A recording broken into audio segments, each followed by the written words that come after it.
বিয়ের দিন কেন বোরকা পরো না? ওই যে বাবার বাড়ি থেকে কিছু সোনার গহনা পাইছে, বোরকা পরলে তার গহনা দেখা যাবে না, বুঝলেন না? তো এই গহনাগুলো দেখায় মাঝে মাঝে একটু খেলায়, এই যে আমার এই যে আছে না, দেখে বলেন সারা বছর বোরকা পরে, ঈদের দিন আর বিয়ের দিন বোরকা ছাড়ে। মাজারে মাজারে শেষ দামার দেশে আছে না নাই? বাচ্চা না হইলে কোথায় যায়? হ্যাঁ, একা যায় না, ছাগল নিয়ে যায়। যে যায়, যে ছাগল সে আরেক রাম ছাগল।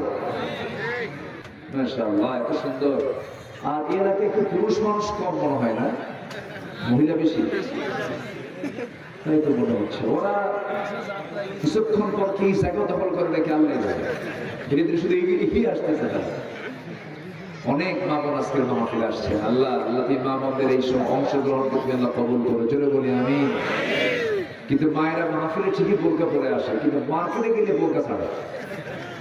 অনেক সুন্দর বোরকা পরে তারা একদম শরিয়াত মেনে মাহফিলে আসছেন। আল্লাহ তুমি এরকম করে প্রত্যেকটা জায়গায় শরিয়াত মেনে চলার তৌফিক দিয়ে দাও। সারা বছর বোরকা পরে, ঈদের দিন আর বিয়ের দিন বোরকা ছাড়ে। বলে এটা কি হলো? ঈদের দিন বোরকা পরা কম দরকার না বেশি দরকার? বিয়ের দিন বোরকা পরা কম দরকার না বেশি দরকার? মার্কেটে যাওয়ার সময় বোরকা পরা কম দরকার না বেশি দরকার? কিন্তু তাদের সেই সময়টা না, ওই সময় তাদের বোরকা থাকে না। কিন্তু মাহফিল আসতে পারে কিছু নেই, মাহফিল আসতে না, ওইটা দোয়ার জায়গা, ওই জায়গায় এগুলো করা যাবে না। বিয়ের দিন কেন দেখায়? বিয়ের দিন কেন বোরকা পরো না? ওই যে বাবার বাড়ি থেকে কিছু সোনার গহনা পাইছে, বোরকা পরলে তার গহনা দেখা যাবে না, বুঝলেন না?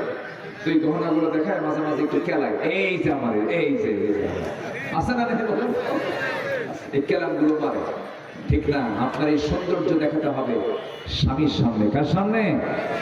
স্বামীর সামনে। অনলি স্পেশাল একজন ব্যক্তির জন্য আপনি বরাদ্দ সৌন্দর্য প্রকাশের জন্য, তিনি হচ্ছেন আপনার স্বামী। নচেত অন্য কোথাও যদি আপনি দেখেন, এটা আপনার জন্য চরম বিপদের কারণ হবে, জাহান্নামে যাওয়ার কারণ হবে। এরপরে স্বামী যদি মারা যায়, নাকের ফুল রাখা যাবে না,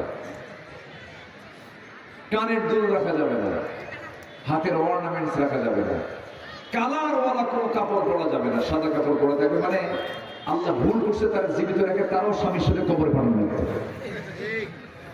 ঠিক আছে? মানুষ যদি স্বামীর শোক হবে, স্বামী মারা গেছে, পৃথিবীতে সবচেয়ে লম্বা শোক হলো স্বামীর শোক।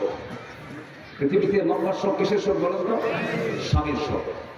আল্লাহ বলছেন আরবাআতা আশহুরিন ওয়া আশরা, 4 মাস 10 দিন তারা এই সময়টা পর্যন্ত অপেক্ষা করবে, অন্য কোনো স্বামী সে গ্রহণ করতে পারবে না। এটাই হচ্ছে সবচেয়ে বড় শোক।